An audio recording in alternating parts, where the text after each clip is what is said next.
Nah ini gue ada pertanyaan yang unik nih. Kalau netizen tanyanya biasa sama. Mereka pengen tahu sahamnya apa. Kalau misalnya gue bikin pertanyaan lebih unik. Lu cuman boleh pilih 3 saham. Cuman gak boleh lu trade dalam setahun. Lu harus holdnya 10 tahun. Holdnya 10 tahun ya? 10 tahun. Kira-kira apa? Ya ini di sekarang, di pikiran lu aja. Tapi gue udah kondisi kaya seperti sekarang. Iya, kondisinya lu kaya seperti sekarang. Kaya seperti sekarang gue masuknya blue chip.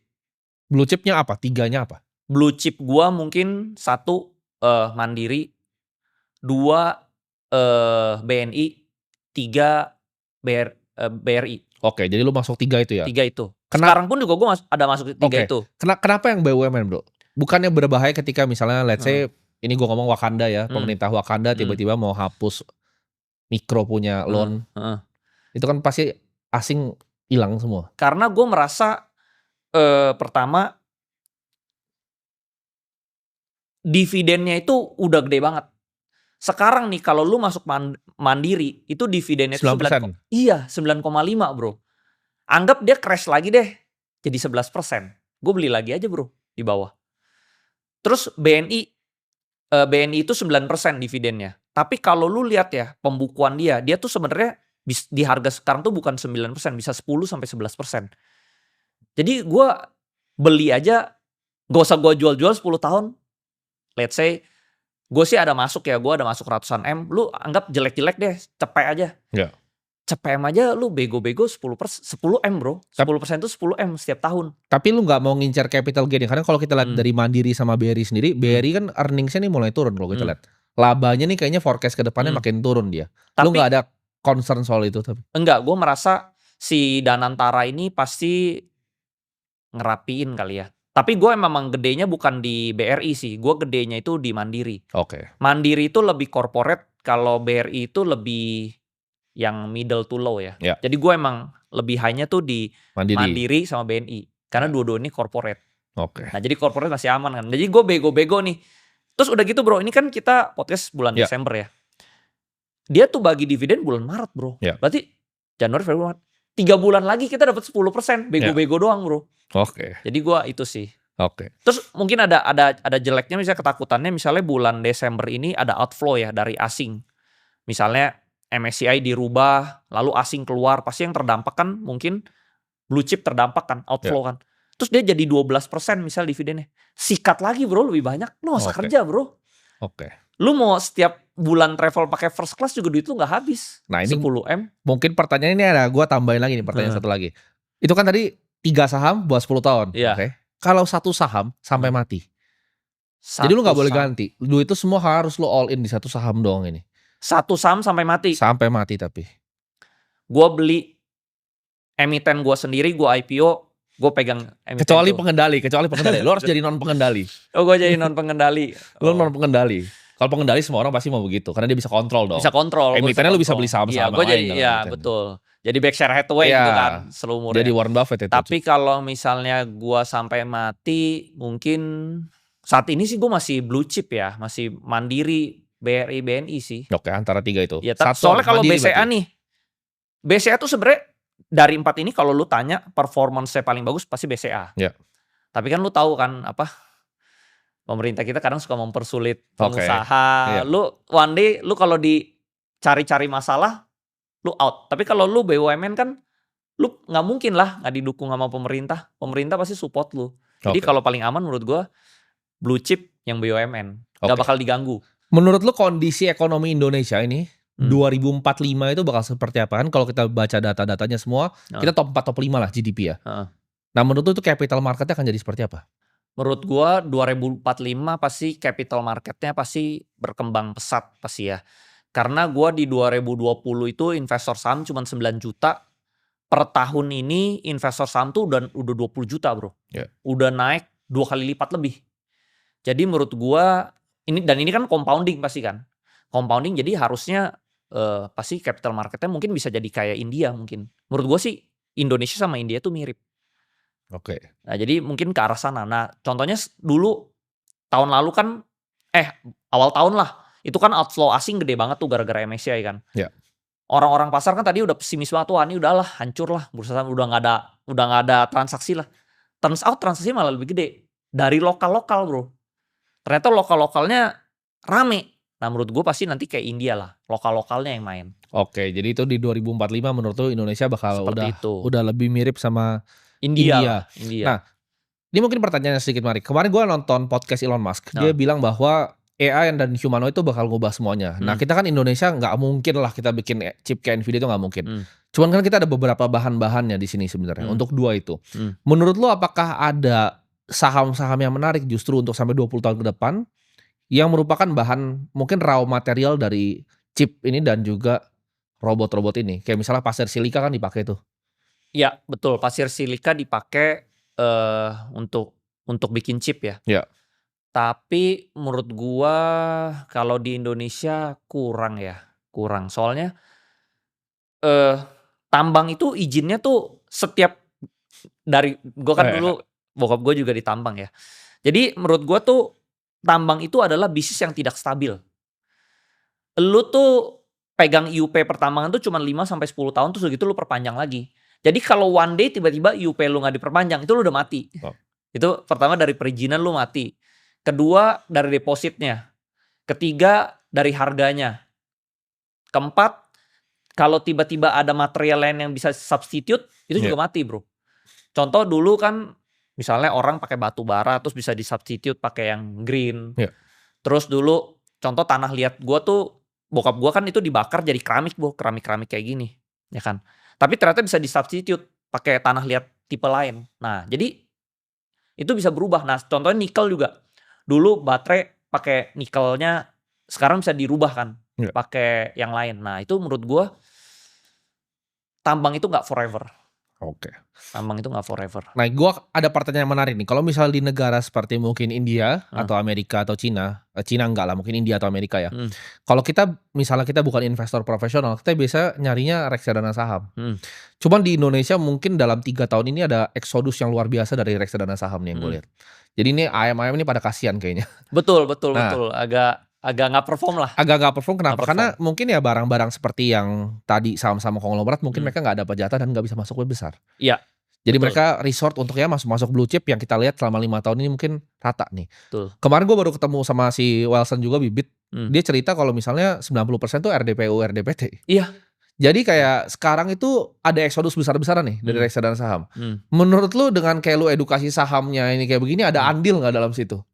Kalau menurut gua ada soalnya di mana kayak orang oke maunya sendiri gitu. Nggak mau nitip di reksadana. Karena menurut gua zaman dulu tuh ada wave yang suruh orang beli misalnya beli reksadana indeks lah begitu. Gua setiap kali denger influencer yang ngomong kayak gitu di Indonesia gua pikir ini bukan S&P 500. Serikati bukan S&P 500. Gak perform bro. Lu kalau pilih gituan gak perform. Terus management fee kan besar banget 34% kan. Nah ini karena kan gue ambil kelas WMI kan. WMI Wakil Manajer Investasi kan. Jadi di Indonesia itu ada peraturan yang aneh bro. Lu kalau misalnya jadi manajer investasi, lu tuh harus dipecah. Portfolio lu jadi 10. Betul. Itu menurut gue agak bodoh bro. Lu 10. Jadi gimana perform? Alokasinya juga ada kan. Kalau saham harus 90-10 kan dia. Iya. Jadi kalau misalnya yang ini naik nih, yang saham yang nomor 1 naik tinggi. Lu harus jual, lu harus bikin jadi rata lagi. Ya terus lu jadi gak bisa perform dong bro. Nah itu peraturan itu bikin mereka gak bisa perform. Itu contoh misalnya lu dapet saham Pak PP nih, Pak PP-nya perform. Lu harus jual Pak PP-nya, harus ya, lu nggak boleh keep, lu harus jual, masukin rata yang lain, jadi semua harus maksimal 10%. Nah itu bikin nggak bisa perform. Jadi kalau lu masuk reksadana, lu mendingan lu masuk sendiri. Oke. Nah ini peraturan utama yang bikin dia nggak bisa perform kayak S&P. Oke. Nah ini gue mungkin pertanyaan sedikit ya. Kan kemarin gue ada dengar beberapa kasus yang di pasar modal ini orang dihack ya. Kita nggak usah ngomong lah sekuritasnya apa. Itu menurut lu kenapa mungkin bisa terjadi sebagai pengamat di pasar? Dan kenapa misalnya let's say bursa itu nggak bisa reverse transaksi? Kalau setahu gue mekanisme bursa itu harusnya bisa reverse transaksi. Itu menurut lu kenapa? Kalau yang kemarin, jadi akun gue sendiri juga ada kena hack bro. Oke. Tapi gue dananya dibalikin. Oke. Dana gue dibalikin. Di sekuritas apa kalau nggak bisa ngomong? Janganlah. Jadi gue juga kena hack. Itu ratusan juta dibalikin tapi dananya. Canggih sekali kan mereka hacker. Jadi pakai malware. Canggih. Mereka. Jadi gue bingung ya. Waktu itu libur panjang bro. Waktu itu libur kalau nggak salah Sabtu, Minggu, Senin. Ya. Atau Kamis, Jumat, Sabtu, Minggu, Senin gitu. Liburnya panjang lah, libur panjang ya. Tiba-tiba gue bingung. Kan kalau sekuritas kan sekarang udah terkoneksi ke BCA kan. Ya. Tiba-tiba ada yang withdraw bro. Oke. 100 juta, 100 juta, 100 juta, 100 juta, 100 juta gitu. Di withdraw banyak. Nah terus gue bingung. Ini apa nih? Nah gue hari Senin gue tanya. Sekuritas tapi dananya udah langsung dibalikin lagi. Oke. Nah tapi turns out ternyata yang gue pelajarin ini harusnya tuh dari akun RDN, kan namanya misalnya Andri Hakim, cuma bisa withdraw ke Andri Hakim kan. Turns out ternyata si hacker ini dia masuk ke sistem sekuritas, lalu dia withdraw ke nama yang beda. Jadi dia bisa approve. Nah salahnya itu mungkin dari banknya ya. Harusnya bank, kalau di bank, jadi yang kehack itu cuma bank BCA. Oke. Jadi kalau bank lain nggak bisa.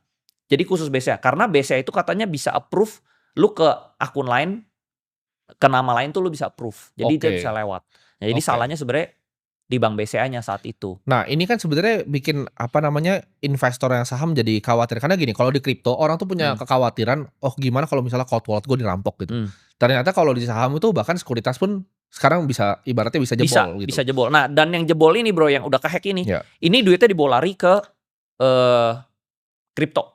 Oke, jadi kemarin gue ada lihat beberapa kasus yang menarik sekali, di mana kan awalnya kan mereka ganti seperti itu kan, tapi kayaknya dari banknya mereka tutup tuh celahnya. Yes, betul. Celahnya ditutup, jadi mereka pakai cara lain ketika mereka dapat akses akunnya. Ini mereka bikin akun pakai nama-nama ya KTP bodong, yang kayak orang-orang judul begitu. Lalu mereka beli saham yang small cap, terus di sini udah dibeli dijual, canggih loh. Nah, kalau itu diskursus lain lagi. Kalau ini hacknya beda lagi nih. Jadi gue bisa beli gorengan, gue tarik gorengannya, lu beli gorengan di sini. Soalnya dia pikir kalau ganti RDN-nya susah tuh. Yes, bener. Itu juga bisa. Contoh misalnya gue tahu nih akun lu nggak ada duitnya tapi ada barangnya. Gue tinggal buang blue chip lu. Betul. Jadi cash. Beliin cash sono. Gue di sini gorengan, kan gorengan gampang dinaikin bro. Gue beli, gue naikin, terus lu makan aja di harga atas. Kan pindah duitnya. Lu dapat barang, gue dapat cash. Soalnya berarti ini hacker yang melakukan ini ngerti mekanisme pasar sangat dalam berarti. Betul, dia ngerti. Oke, menarik ya. Nah makanya sekarang tuh kalau lu lihat ya, sekarang banyak sekuritas tuh kalau weekend tuh lu udah nggak bisa withdraw. Jadi dia sengaja dimatiin. Oke. Nah ini gue ada pertanyaan mungkin ya. Kalau gue kan udah nggak terlalu ngikutin yang setelah PANI itu gue udah nggak terlalu ngikutin saham karena gue pasif ya sahamnya. Itu waktu itu CBRE itu gimana cerita lu? Deal akhirnya lu pegang sekitar berapa? 5% ya sekarang ya? Gue pegang 5%. Market value IDR berapa ratus M? Tertinggi dia tuh 8T. Gue beli itu dari ratusan M doang. Oh lu beli ratusan M? Dari ratusan M. Oke. Gue kumpulin dari bawah. Oke. Jadi sebenarnya misalnya orang tanya, PANI gue insider atau CBRE gue insider. Gue awalnya nggak insider. Contoh kayak di PANI aja deh. Awalnya gue gak kenal Aguan karena gue beli sahamnya banyak, jadi kenal. Jadi kenal kan orang pasti kayak lu punya emiten, terus gue beli banyak sih. Ini siapa nih Andri Hakim beli emiten gue banyak, jadi kenal bro. Kan DPS-nya kelihatan kan? Yes, jadi CBRE juga awalnya gue beli banyak bro. Gue pertama ada berita bahwa CBRE ini diakuisisi. Bukan diakuisisi, dia mau beli kapal. Perusahaan kapal kan itu? Kapal Hilong, kapal dari China. Waktu itu market cap-nya masih ratusan M. Tapi kapalnya itu harganya 1,8 T. Gue merasa, wah ini kayak janjian di backdoor nih. Jadi gue mulai beli dikit. Pas mulai beli dikit, ya gue tanya-tanya sekuritas lah. Kan gue tahu lah, kira-kira dia IPO pakai sekuritas apa ya, gue kurang cari-cari informasi lah. Ini akuisisinya bener nggak sih? Belinya bener nggak sih? Kata sekuritas bener. Ya udah, gue dari situ akum. Karena gue udah beli gede, gue jadi takut dong. Gue harus tahu ownernya nih. Ini bener nggak? Nah akhirnya ngobrol-ngobrol dari teman ke teman, akhirnya gue kenal. Pas dari kenal itu kan akhirnya gue tumbuh conviction lagi dong. Oh semua ceritanya real, corporate actionnya real. Nah dari situ gue beli lagi. Nah ini mungkin teman-teman juga mesti bedanya insider sama misalnya di luar negeri ya, di hedge fund itu sangat biasa untuk misalnya kita misalnya udah punya fund besar ya, nanti suatu saat udah gede, kita punya portfolio manager, untuk mereka tuh datang ke company itu betul. Hal yang biasa banget sebenarnya. Karena kan kita pemegang saham kan kita ada hak buat ketemu corporate secretary. Contoh nih, lu beli saham Adaro deh, lu punya emiten Adaro, terus lu telepon deh, saya mau ketemu korseknya, itu bisa bro. Jadi lu punya saham berapa dulu? iya gitu. Misalnya gue punya sebenarnya kecil juga nggak apa-apa kok. Kecil misalnya 1 M tuh juga nggak apa-apa. Nah dari situ kan gue ketemu ownernya ya. Akhirnya kan gue bisa nego juga dari sama dia. Gue bisa beli lebih banyak lagi nggak? Gue mau beli misalnya 5%. Gue udah punya segini nih. Gue tinggal tambah sedikit lagi jadi 5%. Ya jadi gue deal-dealan lah. Emang. Nah ini kan kita mungkin bahas, teman-teman banyak yang suka dengan sahamnya Pak Pepe ya. Dimana misalnya strategi dia kan untuk masuk ke indeks kan, MSCI. Cuman apakah itu sebenarnya flow-nya besar atau enggak bro? Karena kita kan weighting di dunianya kalau MSCI World kecil ya. Dan MSCI Indonesia paling fund-nya cuma Edo kan punya BlackRock. Itu kan sebenarnya nggak sebesar-besar amat flow-nya. Kayak contohnya kemarin brand mungkin Pak Pepe dapat sekitar triliunan ya. 2-3 T ya dapat ya. Berarti tapi sangat jauh ya dari India ya marketnya. Kalau India kan dapatnya bisa 100 T itu. Nah paling gede itu DSSA kemarin tuh. DSSA kalau nggak salah 33 T. Aduh gue nyesel banget tuh jual itu. Dulu gue udah pegang lama tuh DSSA. Iya, tapi gak bisa beli banyak kan. Gak bisa. Ya gue juga beli. Kering. Iya gue juga beli. Nah itu paling lu gitu. Lu kering, lu tarik tinggi. Ya udah masuk MSCI jual gede. Cuman lu tuh berarti orangnya rajin ngumpulin dari market tuh emang rajin berarti ya. Jadi misalnya harian lu pelan-pelan nih lu lihat lu beli dulu. Kayak misalnya contoh CBRI ya. CBRI mungkin berapa bro? Kalau volume di Bitoverse sekarang berapa? 1.000, 2.000, 3.000 paling? Volume transaksi harian tertinggi itu bisa 1 T bro. Bisa sampai 1 T. Tertingginya ya. Dulu pas lagi rame-rame itu bisa 1 T sehari. Maksud gua antriannya bisa berapa ribu? 1.000, 3.000 kah? Sehari kalau lu ngumpulin 50 M sih dapat. Bisa. Pas lagi, nah gue tuh paling jago ini bro, main saham FCA. Nah dia kan FCA nih. Kalau saat FCA itu saat yang tepat lu bisa ngumpulin barang.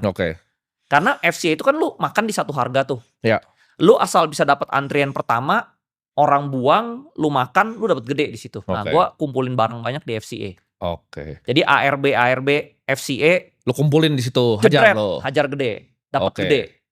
Terus FCA itu kan antara turun atau naik doang kan. Kalau di bawah ini lu lihat deh kapasitas lu. Misalnya lu di ARB ini lu bisa makan habis. Langsung balik arah dong naik. Jadi gue belakangan suka FCA. Gue abisin barang di FCA, otomatis dia langsung balik arah naik. Dari bawah ke atas tuh bisa 20% bro. Cuma kan lu butuh jumlah modal untuk bisa tembak segitu. Nah lu tinggal hitung. Power lu kira-kira lu bisa habisin barang di bawah gak? Kalau lu merasa duit lu lebih banyak daripada duit retail. Lu hajar aja. Lu lawan aja. Cuman kalau gitu kan lu butuh jualannya juga. Kalau lu ngambil ARB-nya segitu, ketika dia balik, lu harus jualnya harus cantik dong. Nah, gak bisa lu tanggain ke bawah jebret gitu, gak bisa. Enggak. Gue tipenya itu kalau lagi ngumpulin, gue ngumpulinnya pelan-pelan. Kalau jual, gue tipenya jualnya pelan-pelan. Gue tipenya orangnya sabar bro. Gue jualnya misalnya 2M, 1M, 2M, 1M. Ya makanya lu berarti orangnya kalau rajin. Kalau gue gak serajin itu kayak misalnya di kripto aja ya. Lu mungkin langsung jebret jebret gitu. Kripto kan gak ada market impact-nya. Tapi misalnya kalau yang koin-koin yang mungkin lebih kecil waktu itu zaman 2024 kan gue banyak yang jackpot tuh yang kering-kering. Kripto tuh ada canggih, dia ada kayak TWAP namanya, time weighted average price biasanya. Jadi tinggal pencet itu dia distribusin tiap hari otomatis. Canggih dia. Sebenarnya di saham juga ada sih automatic order. Iya, cuman maksudnya dia nggak dihitung kan. Kalau di kripto tuh exchange-nya udah canggih-canggih soalnya. Iya. Jadi dia tinggal begitu dia otomatis. Kalau gue kurang sabar kalau orang. Gue pengennya jebret aja. Iya, kalau gue manual gue pencet-pencetin. Tapi itu liquid sih, CBRE lumayan liquid. Lumayan liquid. Jadi kan gue beli di bawah banget, terus sahamnya udah naik tinggi, ya untungnya udah banyak lah. Gue cuman perlu jual sedikit, modal gue setidaknya udah balik. Kan saham-saham PP, BRPT, Brand, Cuan itu udah masuk MSCI semua kan? Tinggal ini satu yang belum. Ada satu CDI ya belum masuk? Iya. Ya kita udah tahu lah next gameplaynya kemana. Menurut lu 6-12 bulan ke depan, nah, saham apa yang bisa 50%, 100%? Salah satu CDI mungkin bisa. Mungkin ya, we don't know, tergantung moodnya Pak Pepe. Tapi dia udah gak ada mainan nih. Brand udah masuk, Cuan udah masuk, BRPT udah masuk, PTRO udah masuk. Dia cuma mainan dia tinggal sisa ini. Kalau dia mainin yang ini, dia cuci piring di atas bro. Cuci piring asing. Tinggal ini doang yang belum. Menurut gue sih full power dia bakal kesini. Menurut gue. CDI ini kan isinya lumayan banyak ya. Ada renewable, ada macam-macam ya. Jadi lu berharap orang tuh banyak kan lebih ngerasa gue titipannya duit gue ke Pak Pepe, ketika dia dapat duitnya ntar dia yang masukin aset gitu kan. Iya. Jadi kalau teman-teman perhatiin saham-sahamnya beliau banyak yang tadinya PI-nya besar jadi kecil kan. Karena Jadi akhirnya kecil. dia masukin aset beneran. Ya. Terus udah gitu enaknya main saham PP itu liquid banget, bro. Ya. Lu mau liquid. Kalau itu oke. liquid lah, lu Bisa mau dihajar. 50 100M M masih bisa dihajar 100 M sehari masih bisa kalau PP.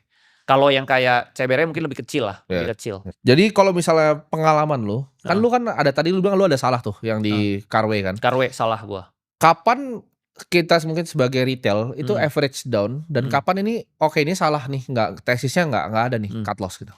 Gua lihat tesisnya broker ownernya mulai jualan. Jadi pas saham Carway itu pas saham gua ketemu tuh di harga 200-an perak gitu ya, bro. Dia terbang.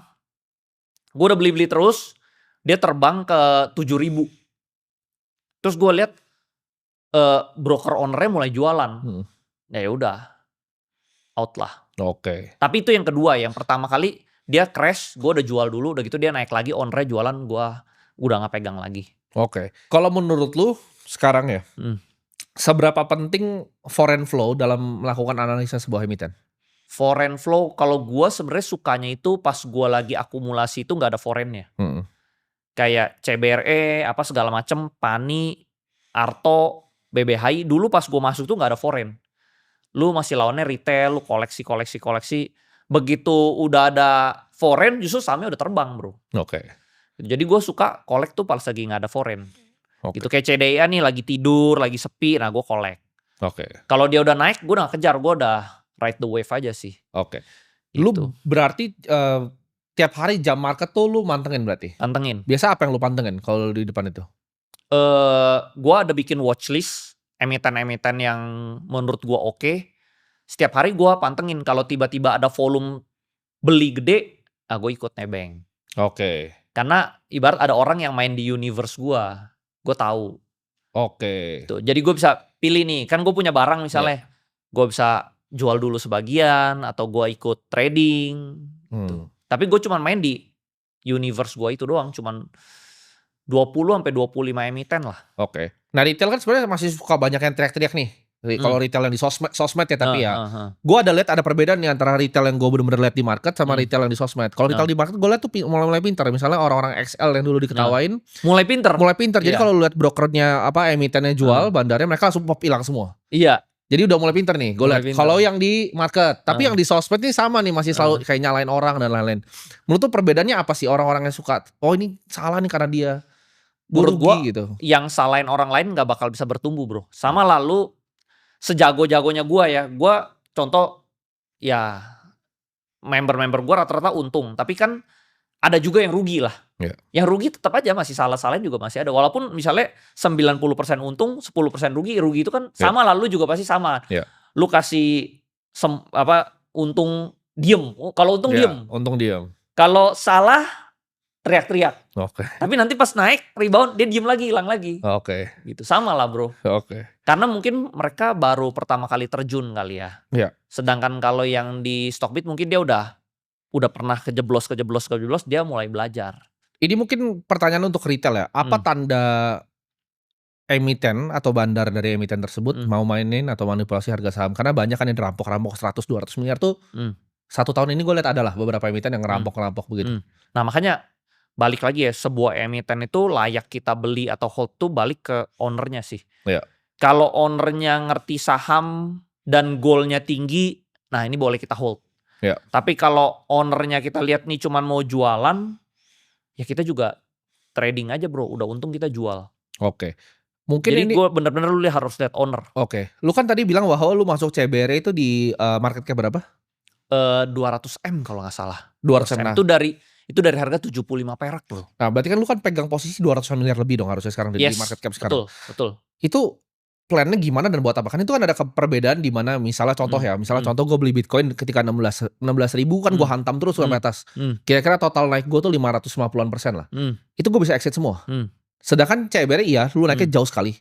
Cuman itu bisa diapain tuh barang yang kayak CBR? Mungkin kalau di otak gue kan kalau mau direpo ke bank juga bank nggak bego-bego amat. Jadi mungkin mereka kalau nggak terlalu repo, bro. Nggak, tapi maksudnya jumlahnya nggak bisa full dari jumlah yang gue masukin. Paling repo mungkin dikasih berapa? 30%? 30-40. Nah, yes, 30-40. Jadi fungsinya untuk apa? Apakah lu bisa suatu saat lu exit atau ini emang lu yang kayak Warren Buffett aja ya udah ini gue pegang nih CBR gitu loh. Jadi gue udah di level yang ini gue belajar pengalaman dari Pani sih. Pani waktu gue collect di bawah itu gue cuman keluar modal let's say 30-an M lah bro. Tiba-tiba pas dia naik tinggi kan jadi tertinggi tuh 400 miliar tertinggi bro. 400 miliar terus kena pagar laut itu waktu itu? Iya, pagar laut tuh kedrek semua tuh bro. Kedrek sama 200 berarti? Wah, enggak bro, gue pas 350 itu gue ada ambil repo, gue hajar lagi hampir 500. Berarti Paninya sih lu repoin berarti? Gue repo Pani, gue masuk Pani, itu bego banget bro. Luar itu biasa. Fatal, salah. Jadi lu tarikannya panjang jauh sekali, lu bisa kena margin call dong berarti? Gue hampir kena margin Harganya call. kan Pani waktu itu 18.000 sampai turunnya berapa? Turunnya berapa dalamnya? Gue reponya itu di 12.000. Wah lu hampir ke wipe out dong? Pas dia ke 19.000 gue hampir jadi, wah gue merasa gue orang terkaya di Indonesia lah. Oke. Kan gue repo Pani, beli Pani, 19.000, wah untung gue jadi gede banget. Oke. Tapi pas ke drag, wah amsyong bro itu, hampir margin call. Gue di 7.500 gue margin call harusnya. Oh iya. Dia waktu itu udah 7.700. Oke. Nah gue nego sama sekuritas ya. Oke. Bro ini kan force major lah, satu dunia lah. Pakai apa lah. Valburi waktu itu? Trimegah. Oh oke. Gue bilang sama Maybank. Oke. Maybank buat reponya? Dua-duanya ada. Gue nego, akhirnya dia kasih, oh yaudah lu reduce lah ke 5.000 lah. Tapi 5.000 tuh ARB sekali lagi udah 5.000 bro. Jadi teman-teman mungkin lihat ini Andri Hakim ini kalau dia salah itu di Pani itu mungkin nggak ada di sini dia. Kalau gue besoknya ARB lagi gue nggak ada di sini. Iya itu kalau satu kali lagi kan itu. Waktu itu ARB, besok ARB gue udah out. Nah cuman gue kan ngerti saham bro. Gue merasa cara saham itu cara naikin gue juga ngerti bro. Kalau misalnya market maker yang nggak mau naikin, ya udah gue yang naikin. Lu mau dorong lagi tuh kalau misalnya sampai nggak dinaikin. Waktu itu gue masih ada duit cash 18 miliar lebih. Gue pakai duit gue semua itu gue tarik Paninya bro. Oke. Gue tarik Paninya. Oke. Paninya rebound, terus udah gitu kebetulan hoki lah. Ada AKBK lihat trigger rebound. Kan dia kan AI kan bro. Iya. Dia lihat trigger rebound, dia ikutan beli. Oke. Jadi gue HK di bawah naik, udah gitu dia lanjutin ke atas. Oke. Gue selamat jadinya. Kapok nggak lo tapi kayak gitu? Kapok. Oke, jadi makanya sekarang lu udah mandiri sekarang ya. Jadi pas rebound di atas, gue jual Paninya sedikit, Pani yang repoan ya. Gue jual, gue masukin ke yang lain-lain. Oke. Nah dari situ gue masuk koin segala macem, ya itu untungnya akhirnya. Jadi lu IPO lu tembak-tembakin lah ya? Ya koin. Soalnya bisa dapat besar bro, IPO gitu kan kecil dapat kasih ya? Dapatnya kecil, tapi dia kan biasa naik. Pasti kan ada titik di mana dia ARB kan? Ada tuh ya, biasa lu hajar di market lagi berarti? Iya, terutama di FCA. Karena gue ahli kumpulin barang di FCA. Oke, berarti ini pemberani lah ini Andri Hakim ini pemberani. Jadi waktu itu bijinya koin gede. 700, ya kan gue cara mau kaya, gue mau kalahin bapak gue bro. Oke. Jadi gue ya harus modal nyali lah. Berarti lu nggak sama lah kayak lu lah. Ya gue juga modal nyali tuh. Bro. Bitcoin juga kalau turun kan nggak tahu waktu itu 16.000. Menurut gue saat lu miskin, yang lu bisa gadain cuma nyali. Betul, setuju gue. Lu nggak ada duit, terus lu nggak ada ilmu juga nggak ada, pas-pasan kita masih anak muda. Betul. Lu cuma bisa ngadain nyali lu lah. Iya. Kan? Ya lucu sih waktu kita ketemu sama kan puluhan M. Iya kan? Puluhan M, ratusan juga ratusan. Iya. Berarti lu 11-12 lah, gue lihat kan lu waktu itu juga lu kasih lihat portfolio Bitcoin lu kan. Ya lu mungkin ya lu lebih banyak dikit, kadang gue lebih dikit-dikit, ya mirip lah. Cuman mungkin kalau sekarang gue lebih liquid kali. Iya lu lebih liquid. Gue lebih liquid. Mungkin gak se-liquid itu. Nah tapi gue bisa dapet repoan bro. Cuma menurut gue menarik juga kalau misalnya lu bisa main yang kayak CBR ini lu hold. Kalau kayak si Mukesh Ambani kan akhirnya dia tuh family-nya ngutang sampai dia mati aja bro. Karena kan sahamnya bisa naik. Misal saham 20% 15%. Utang tuh paling cuma 3, kalau level dia 3-4%. Dia ngutang sampai mati aja gitu. Ya. Jadi akan selalu ada gapnya antara utang dia dan asetnya. Nah ini mungkin gue kasih ilmu yang cuman mungkin gue buka di Timothy Ronald doang ya. Jadi contoh misalnya lu beli saham di harga 100 bro. Rata-rata lu 100. Ini cuma gue buka di sini doang nih. Gue belum buka siapa-siapa. Lu harga rata-rata 100 ya. Terus sahamnya terbang nih ke 200. Lu repo lah bro. Misalnya dapat 40%, 30%. Bunganya misalnya gede. Bunganya 14-15%. Kan? Tapi kalau saham ini bisa terbang ke 1000. Gak ada artinya bro. Dari 200 ke 1000 kan lu udah untung mungkin hampir 100. Enggak 100%. Berapa ribu persen bro. Ya. bunganya cuman 14%. Lu Keuntungan upside-nya jauh. Upside lu jauh. Dan lu repo di atas itu lebih gede lagi reponya, bro. Jadi tapi sebenarnya modal lu sebenarnya kecil banget. Nah, ini gue alamin karena di Pani ya. Oke. Jadi gue dapet ilmu kayak, oh iya ya. Dulu kan sebenarnya modal gue cuma 30M. Tapi gue repoin kok gue dapetnya ratusan M. Nah itu bro. Tapi hati-hati teman-teman, pedang mata dua. Enggak ya, ini pedang bermata dua. Kalau sampai salah mampus. Nah bagusnya itu, lu repo tapi jangan beli barang yang sama. Iya. Kalau lu repo beli barang yang lain, lu jadi kaya, lu jadi unlimited money bro. Iya. Lu belinya dikit, modal kecil jadi gede, lu repoin aja duit itu jadi gede, lu bisa beli barang. Ya cuman ini mesti punya duit dulu ya. Kalau teman-teman nggak punya, mau repo barang ke bank paling lu suruh pulang lu. Betul. Nah jadi dari sampah ini lu repoin lu bisa beli blue chip. Iya. Jadi lu menjaminkan barang yang let's say bukan jelek banget sih, sedang-sedang, tapi lu bisa belinya blue chip kan. Iya. Terus lu udah bisa hitung kan, misalnya repo itu bunganya 14%. Lu bagi ini 12 bulan. Berarti sebulan kan 1,5 lah, 1,5%. Terus lu tahu nih 3 bulan lagi dividen itu kan 10%, blue chip 10%. 1,5 kali 3 bulan aja berarti lu cuman 5%-an, 5-6%. Kan lu masih untung 4%. Belum dari capital gain. Nah, gue mainnya kayak begitu, bro. Oke, jadi unlimited money, gue puter-puterin duit, bro. Ya tapi sampai kalau salah. Ya jangan salah. Jangan salah. Nah, kalau gue pribadi gue punya prinsip yang gue avoid leverage sih. Jadi gue dari dulu nggak pernah pakai leverage. Kan gue pernah pakai sekali zaman COVID.